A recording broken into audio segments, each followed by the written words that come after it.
هاي أطيب أكلة ديرية بالعالم القارن يارق. هالأكلة مشهورة بها محافظة دير الزور وتركيا. رح أعملها معاكم على طريقتي. صلوا على الرسول حبايبي، خلونا نبلش.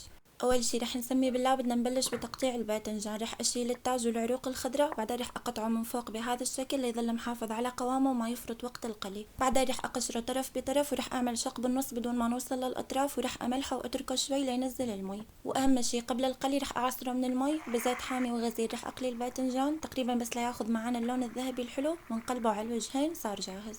بمقلاية على النار رح أضيف معلقة سمنة. رح أنزل عليها بصلة مفرومة ناعم. رح أقلي البصلة لتذبل، بعدين رح أنزل عليها بلحمة خروف ناعمة مقلاية. طبعا إذا اللحمة عندكم نية ضيفوها أول شي قبل تقلاية البصل. رح أضيف ملح، فلفل أسود، وبهار مشكل. يلي يحب يضيف معاها شوية بقدونس أو فليفلة. أنا بالنسبة لي مو ناقصها غير شوية صنوبر وتكون عالمية. وهون رح أبلش أحشيهم باللحمة. طبعا قليته حبة من البطاطا، أنا حيل أحبها مع القارن يارق وبندورة وفلفلة خضراء يلي يحب. لنحضر المرقة بدي أقطع بندورة الطبخ تكون مستوية. رح أضيف لها ملح وأتركها شوي لتنزل المي، بعدين رح أطحنها وأنقلها على مصفاية ناعمة أصفيها من القشور والبذور. ضفت لها شوية من المي ورح أضيف ملح، سكر، معلقة دبس بندورة ونحرك. ورح أنقلها على الصينية، بعدين رح أصف فوقها الخضار. رح أزينها ببندورة وفلافلة وندخلها على فرن شغال من فوق ومن تحت. تقريبا تحتاج نص ساعة. أول ما تطلع رشة بهار مشكل وخلصنا. جربوها لأنه عن جد جدا طيبة. اكتبوا لي رأيكم. بالعافية يا رب.